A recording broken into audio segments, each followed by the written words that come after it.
नमस्कार, छत्तीसगढ़ कौशल्य भूमि में आपका स्वागत है। मैं आपके साथ दिव्या पांडे। बुलेटिन की शुरुआत करेंगे जहां उप मुख्यमंत्री विजय शर्मा एक दिन के दौरे पर सुकमा पहुंचे हैं। तो आपको बता दें, जहां उन्होंने नक्सल पुनर्वास केंद्र का निरीक्षण किया है और आत्मसमर्पित नक्सलियों से मुलाकात कर उनका हालचाल जाना है। तो आपको बता दें, साथ ही सरकार की पुनर्वास नीति और उनके अनुभवों के बारे में भी उन्होंने जानकारी ली है। तो वहीं उन्होंने कहा है कि छत्तीसगढ़ सरकार राज्य में शांति स्थापना और सामाजिक समावेश की दिशा में गंभीरता से कार्य कर रही है। उन्होंने आत्मसमर्पित नक्सलियों से संवाद करते हुए उनके पुनर्वास, शिक्षा, रोजगार और समावेशन की योजनाओं की समीक्षा की। उन्होंने सभी को आश्वस्त किया कि सरकार उनके समुचित पुनर्वास हेतु प्रतिबद्ध है। शासन की ओर से सभी जरूरी दस्तावेज यानी कि राशन कार्ड, आधार कार्ड, आयुष्मान कार्ड, तो आपको बता दें बैंक पासबुक और वोटर आईडी और राजस्व संबंधी प्रमाण पत्र बनाए जाएंगे। तो आपको बता दें, सुकमा दौरे पर पहुंचे हैं डिप्टी सीएम। तो वहीं विजय शर्मा ने नक्सल पुनर्वास केंद्र का निरीक्षण किया है। तो आपको बता दें, आत्मसमर्पित नक्सलियों से उन्होंने इस दौरान मुलाकात भी की है और सरकारी योजनाओं के लाभ दिलाने के भी निर्देश दिए हैं। तो आपको बता दें, सुकमा दौरे पर पहुंचे हैं डिप्टी सीएम विजय शर्मा। तो वही इस खबर पर विस्तार से जानकारी देने के लिए हमारे संवाददाता मनोज शुक्ला रायपुर से हमारे साथ जुड़ गए। मनोज, सुकमा दौरे पर पहुंचे हैं डिप्टी सीएम विजय शर्मा, क्या कुछ खास देखने को मिल रहा है? जी जी दिव्या, बिल्कुल। दिव्या, आपको बता दूं कि डिप्टी सीएम गृह मंत्री विजय शर्मा जो है एक दिवसीय प्रवास पर बस्तर दौरे पर थे और वहां पर उन्होंने जो नक्सली है जो आत्मसमर्पण किए हैं उनसे भी मुलाकात की। साथ ही साथ जो नक्सली क्षेत्र के जनप्रतिनिधि है उनके साथ भी काफी विस्तार से उनकी चर्चा की और साथ ही साथ बस्तर के विकास के लिए जितनी भी सरकारी योजनाएं हैं उनका लाभ जमीनी स्तर पर बस्तर वासियों को मिल रहा है कि नहीं, इस पर उन्होंने गहन समीक्षा बैठक की और लोगों को ये प्रेरित किया कि बस्तर के विकास के लिए नक्सलवाद को जड़ से उखाड़ फेंकने की अपील भी लोगों से विजय शर्मा की। और विजय शर्मा के जो बस्तर दौरे की सबसे खास बात यह रही दिव्या कि जब वो लौट रहे थे, रात हो गई थी और मौसम खराब होने के कारण हेलीकॉप्टर से आना संभव नहीं था। तो ऐसे में वो जो सुकमा से झीरम घाटी मार्ग होते हुए आए, उस झीरम घाटी की बात कर ले तो झीरम घाटी में जो है 2013 में जो करीब कांग्रेस के जो शीर्ष नेता से बड़े नेता उनको कहा जा सकता है, जो करीब 30 लोगों की हत्या जो है नक्सलियों द्वारा की गई थी गोलियों से मारकर। और सबसे बड़ी बात वहां पर ये देखने को मिली थी, जो बस्तर टाइगर के नाम से महेंद्र कर्मा जाने जाते थे, उन नक्सलियों के टारगेट में वो काफी दिनों से थे। तो उनको नक्सलियों ने पकड़कर उनको करीब 50 राउंड उनके ऊपर फायर उन्होंने नक्सलियों ने किया था। तो इसलिए झीरम घाटी से लोग दिन में आने से डरते हैं।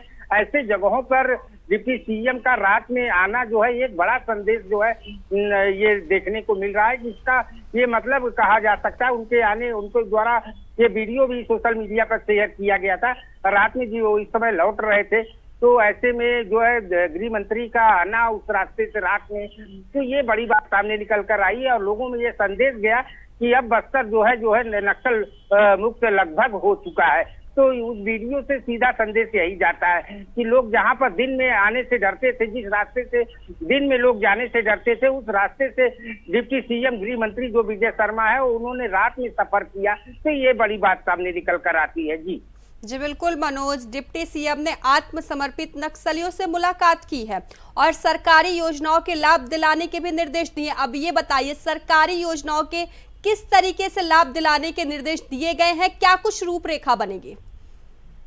दिव्या, आपको बता दूं कि बस्तर जो है एक पूरा नक्सलवाद से घिरा हुआ एरिया है और ऐसे में बस्तर का विकास नहीं हो पा रहा। बस्तर के साथ साथ पूरे छत्तीसगढ़ का विकास नक्सलवाद की वजह से रुका हुआ है, जिसको लेकर केंद्र की सरकार और राज्य की सरकार काफी गंभीर है। आपको बता दूं कि गृह मंत्री अमित शाह ने देश में एक संदेश दिया है कि 2026 मार्च तक जो है नक्सलवाद को जड़ से उखाड़ने की बात उन्होंने कही है। तो ऐसे में उसी दिशा निर्देश के तहत छत्तीसगढ़ की सरकार भी अमित शाह के निर्देशों का पालन करते हुए, और जब से छत्तीसगढ़ में बीजेपी की सरकार बनी है, जो है करीब 350 के आसपास नक्सलियों के मारे जाने, जो हार्डकोर नक्सली है, इनामी नक्सली है, उनको सरकार के द्वारा दिशा निर्देश पर जवानों ने मार गिराया है। ऐसे में बात कर लें कि हजारों की संख्या में बड़े नक्सली जो है आत्मसमर्पण कर चुके हैं, तो कहीं न कहीं जवानों की जो हौसले हैं वो बुलंद देखने को मिल रहे हैं। और निश्चित रूप से जो गृह मंत्री अमित शाह का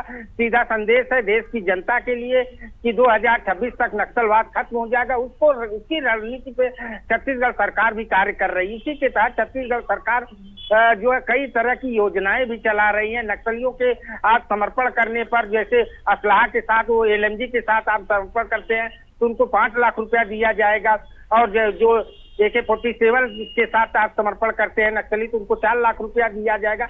इस तरह की योजना, तमाम योजनाएं नक्सलियों के परिवार के जीविकोपार्जन के लिए सरकार काफी गंभीर है। तो ऐसे में निश्चित रूप से कहीं न कहीं अब जो है नक्सलियों के हौसले पस्त होते नजर आ रहे हैं। इसी को चाहे वो डर की वजह से कुछ नक्सली आत्मसमर्पण, लगातार आए दिन आत्मसमर्पण की रूपरेखा देखने को मिल रही है। बड़े नक्सली, हार्डकोर नक्सली आत्मसमर्पण भी कर रहे हैं, मुठभेड़ में मारे भी जा रहे हैं। तो कहीं न कहीं अब नक्सलियों के हौसले जो है पस्त होते दिखते नजर आ रहे हैं। जी बिल्कुल मनोज, नक्सल पुनर्वास केंद्र का उन्होंने निरीक्षण भी किया। इस दौरान उनके साथ और कौन कौन मौजूद था? जी आपको बता दूं कि जो बस्तर सांसद हैं वो तो साथ में थे, काफी तमाम बड़े नेता भी थे, और पुलिस विभाग के जो बड़े अधिकारी थे वो भी जो है डिप्टी CM के साथ मौजूद थे। तो ऐसे में जो बस्तर दौरा था डिप्टी CM का, वो काफी महत्वपूर्ण माना जाता है। चाहे वो नक्सलवाद खात्मे को होकर लेकर देखा जा सकता है, चाहे वो बस्तर विकास को लेकर जो है उनका जो ये दौरा था, एक दिवसीय दौरा, वो काफी अहम माना जा सकता है छत्तीसगढ़ के लिए। जी बिल्कुल मनोज, खबर पर विस्तार से जानकारी देने के लिए आपका धन्यवाद। तो खबरों में आगे बढ़ेंगे, जहां भारत का संविधान हर नागरिक के लिए पवित्र ग्रंथ है जो हमें गरिमापूर्ण जीवन का अधिकार देता है। तो आपको बता दें, हमारा विशाल लोकतंत्र संविधान की मजबूत नींव पर खड़ा है और बाबा साहेब इस ग्रंथ के शिल्पकार थे। तो वहीं विष्णुदेव साय ने आज राजधानी रायपुर के तेलीबांधा तालाब से जय भीम पद यात्रा का शुभारंभ करते हुए यह बात कही है। आपको बता दें, CM साय युवाओं के साथ पद यात्रा में शामिल हुए थे। वहीं युवाओं को उन्होंने सम्मानित भी किया है और बाबा साहेब की प्रतिमा पर माल्यार्पण कर नमन किया है।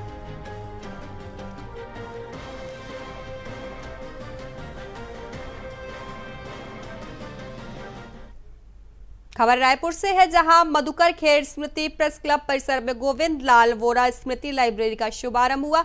तो वहीं इस कार्यक्रम में मुख्य अतिथि के रूप में विधानसभा अध्यक्ष रमन सिंह शामिल हुए। आपको बता दें, स्पीकर रमन और साहित्यकार विनोद कुमार शुक्ल ने लाइब्रेरी का उद्घाटन किया। तो वहीं इस मौके पर पूर्व विधायक और वोरा परिवार के सदस्य अरुण वोरा ने कार्यक्रम की अध्यक्षता की। तो वहीं आपको बता दें, विधानसभा अध्यक्ष रमन सिंह ने स्वनिधि से 1 लाख रुपए देने की घोषणा भी की है। तो वहीं प्रेस क्लब के महासचिव वैभव शिव पांडे ने भी पत्रकारों को पुस्तकालय में किताब गठन के लिए प्रेरित किया है। साथ ही बहुत ही जल्द लाइब्रेरी में हर प्रकार की किताबों के संकलन होने की भी बात कही।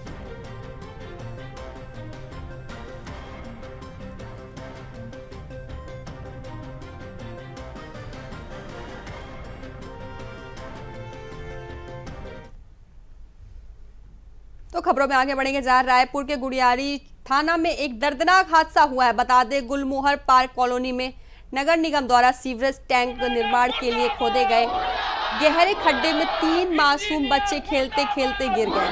हादसे में एक बच्चे की मौके पर ही मौत हो गई, जबकि 2 बच्चों को स्थानीय लोगों की मदद से सुरक्षित बाहर निकाला गया है। तो बता दें आपको, जानकारी के मुताबिक यह गड्ढा निगम की ओर से खोदा गया था, जिसे खुला ही छोड़ दिया गया था। तो बारिश या पाइपलाइन लीकेज के चलते इसमें पानी भर गया था। तो आपको बता दें, प्रत्यक्षदर्शियों के अनुसार बच्चों के खेलने के दौरान अचानक उनका संतुलन बिगड़ा और वे गहरे गड्ढे में जा गिरे। तो आपको बता दें, रायपुर से यह खबर है, जहां यह अप्रिय घटना देखने को मिल रही है। आपको बता दें, नगर निगम की लापरवाही से यह बड़ा हादसा हुआ है, जहां सीवरेज के गड्ढे में 3 मासूम बच्चे गिरे, जिसमें से एक बच्चे की मौके पर ही मौत हो गई। तो वहीं 2 को निकाला गया है।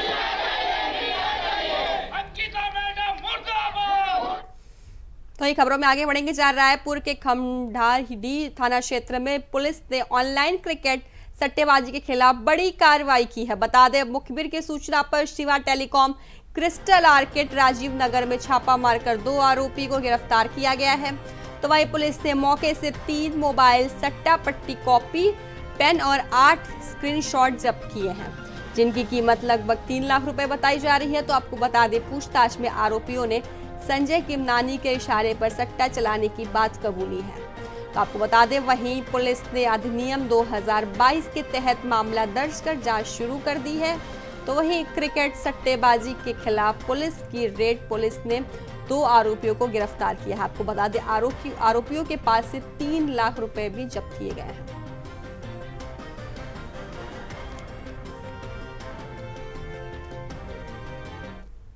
अगली खबर की ओर रुख करेंगे, जहां राजधानी की बढ़ती जनसंख्या, अपराध और यातायात दबाव को देखते हुए रायपुर सांसद बृजमोहन अग्रवाल ने मुख्यमंत्री विष्णुदेव साय को पत्र लिखा है।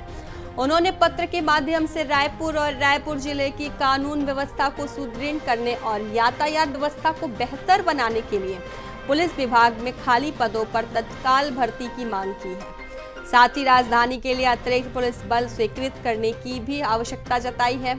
तो आपको बता दें, रायपुर से यह खबर है, जहां बिगड़ते ट्रैफिक व्यवस्था को लेकर सांसद ने सीएम को पत्र लिखा है। पुलिस बल बढ़ाने की उन्होंने मांग की है सीएम से। तो ये अगली खबर की ओर रुख करेंगे, जहां नगर निगम की लापरवाही एक बार फिर देखने को मिली है। बता दें, जहां नगर निगम के आदेश पर गड्ढा खोदे गए, इसमें एक 3 साल का बच्चा खेलते खेलते गिर गया। गनीमत ये रही कि वहां से जा रहे एक राहगीर ने गड्ढा में कूदकर मासूम की जान बचाई है। तो आपको बता दें, राजधानी के शीतला मंदिर के पास गंदे पानी की शिकायत को लेकर नगर निगम ने यह गड्ढा खोद दिया था। तो वहीं एक घर में लगे सीसीटीवी कैमरे में ये पूरी घटना कैद हो गई है। आपको बता दें, अब ये वीडियो सोशल मीडिया पर जमकर वायरल हो रहा है। तो वहां रहने वाले लोगों का आरोप है कि इसमें पहले भी नगर निगम के अधिकारियों ने गड्ढा खोदकर छोड़ दिया था।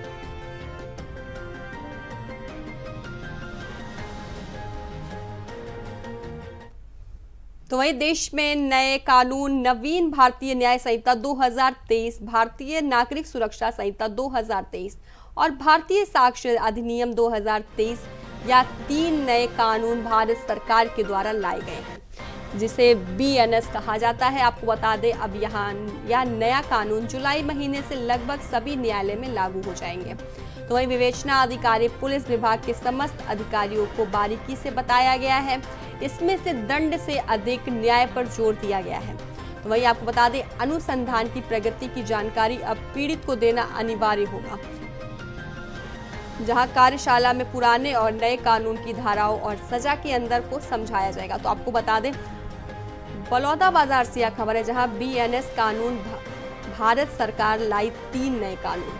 इसमें जुलाई से न्यायालय में लागू हो जाएंगे ये 3 नए कानून। को बता दें, नए कानून में दंड से ज्यादा न्याय पर जोर दिया जाएगा।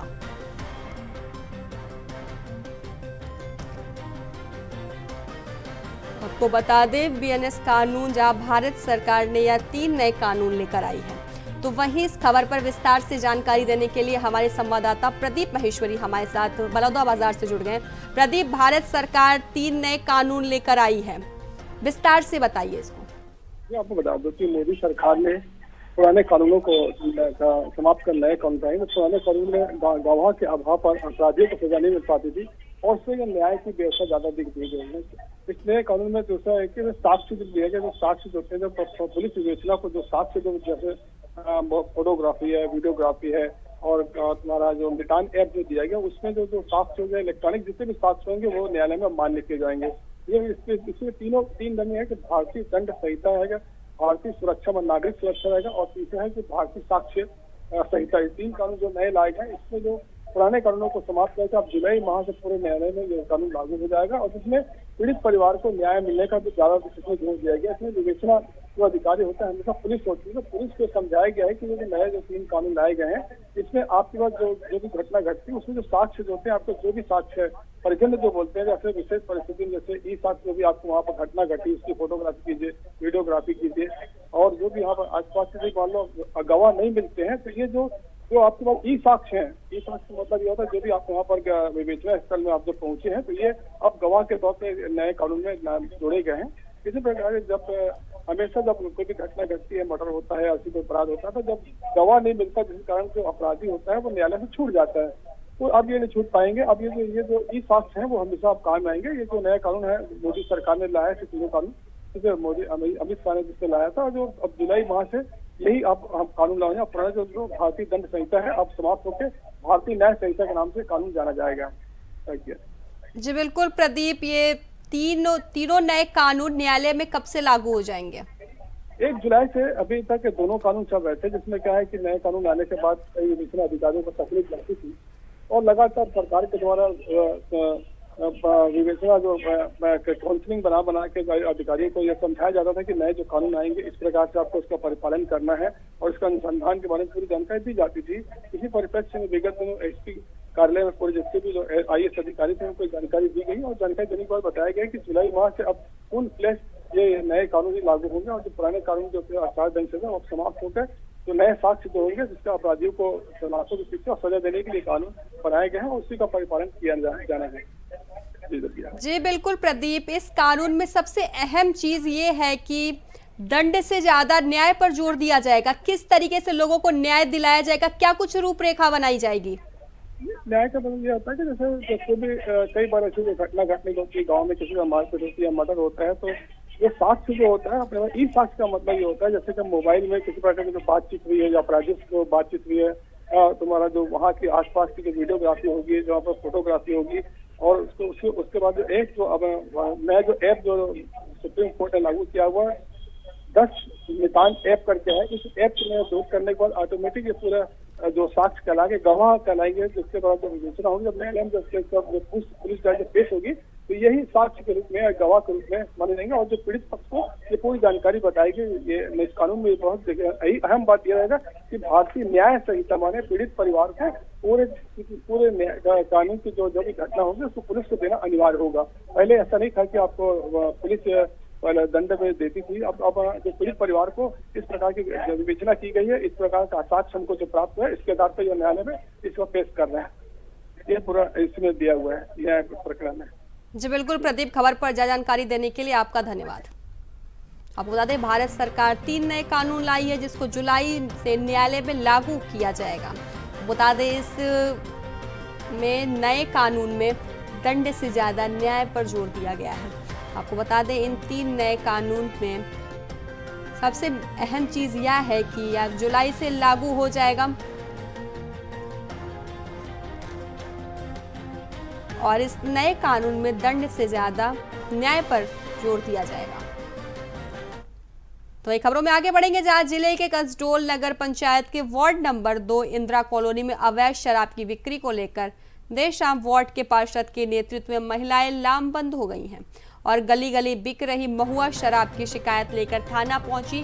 साथ ही कसडोल थाना प्रभारी रितेश मिश्रा को ज्ञापन सौंपा है। तो वहीं इस दौरान थाना प्रभारी ने वार्ड वासियों को आश्वस्त किया है कि अवैध शराब की बिक्री पर तत्काल कार्रवाई की जाएगी। तो वहीं मीडिया से चर्चा पर वार्ड के पार्षद प्रतिनिधि जानू यादव ने कहा है कि अवैध शराब की बिक्री होने के कारण वार्ड के युवा बुजुर्ग नशे की हालत में गाली गलौज दे रहे हैं, तो मोहल्ले में जिससे अशांति बनी हुई है।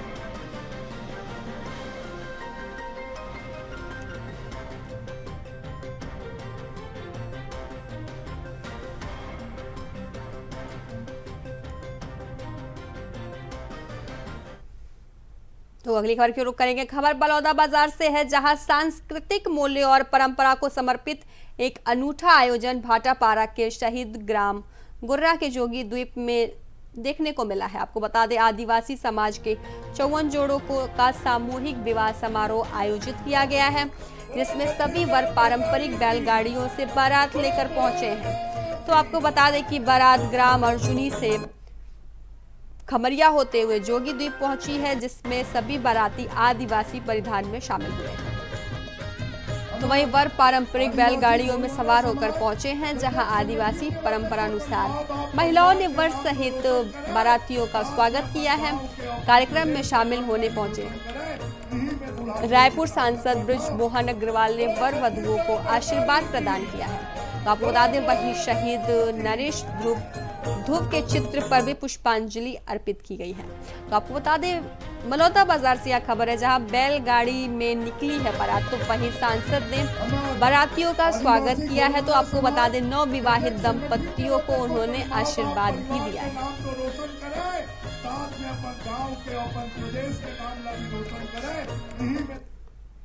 तो वही खबर कोरबा से है, जहां छत्तीसगढ़ के कोरबा जिले में एक दर्दनाक हादसा हुआ है। बता दें उरका थाना क्षेत्र के बमड़वानी जरवे के पास एक पिकअप वाहन नहर में गिर गया, जिससे वाहन में सवार 2 बच्चे और 3 महिलाएं पानी में बह गए। हादसे के बाद पिकअप चालक मौके से फरार हो गया। आपको बता दें जहां घटना की सूचना मिलते ही कोरबा पुलिस अधीक्षक सिद्धार्थ तिवारी और अन्य पुलिस अधिकारी तत्काल मौके पर पहुंचे। तो वही राहत और बचाव कार्य तेजी से जारी है। आपको बता दें नगर सेना के गोताखोरों की टीम भी मौके पर पहुंच चुकी है और रेस्क्यू ऑपरेशन में लगी हुई है।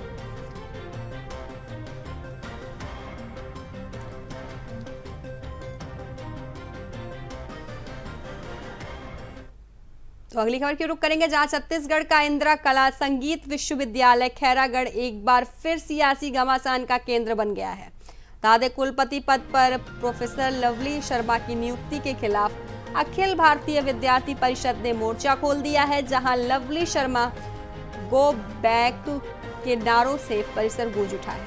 तो बता दें साथ ही एबीवीपी कार्यकर्ताओं ने चेतावनी देते हुए कहा है अगर नियुक्ति रद्द नहीं हुई तो आंदोलन और तेज होगा और वे छत्तीसगढ़ बंद तक का आह्वान करेंगे। तो वहीं इस दौरान संगीत विश्वविद्यालय परिसर में भारी संख्या में पुलिस बल भी तैनात हो गई है। आपको बता दें इस पूरे घटनाक्रम ने एक बार फिर बीजेपी और आरएसएस के रिश्ते को कटघरे में खड़ा कर दिया है, जहां एबीवीपी जो राष्ट्रीय स्वयंसेवक संघ का छात्र संगठन है, वहीं अब बीजेपी सरकार समर्थित कुलपति नियुक्ति का विरोध कर रहा है। तो आपको बता दें प्रोफेसर लवली शर्मा की नियुक्ति के खिलाफ यह प्रदर्शन जारी है, जहां विश्वविद्यालय परिसर में एबीवीपी कार्यकर्ताओं का प्रदर्शन देखने को मिल रहा है। साथ ही लवली शर्मा गो बैक के नारे लगाए जा रहे हैं छात्रों द्वारा।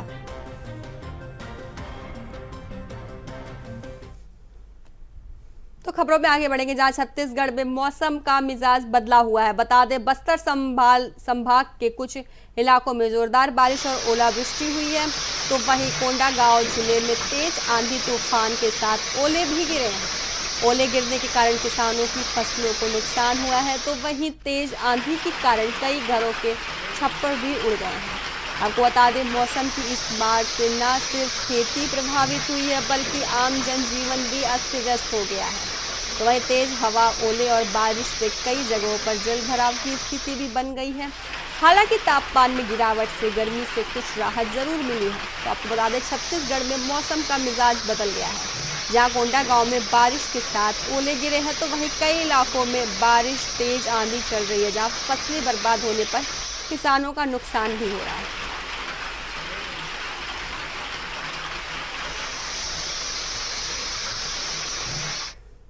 तो वहीं छत्तीसगढ़ के अंबिकापुर से यातायात पुलिसकर्मियों का एक वीडियो सामने आया है। बता दें जिसमें पुलिसकर्मी महिला के साथ बदसलूकी करते हुए नजर आ रहे हैं। इस दौरान पुलिसकर्मी महिला को गाली भी दे रहे हैं। आपको बता दें जहां मामले में महिला ने थाने में शिकायत दर्ज कराई है, तो वहीं महिला ने यातायात पुलिसकर्मी पर आरोप लगाते हुए कहा है कि पुलिसकर्मी रिश्वत की मांग कर रहा था। इसके पहले भी मेरे एक रिश्तेदार से 70,000 रुपए की रिश्वत ली गई है।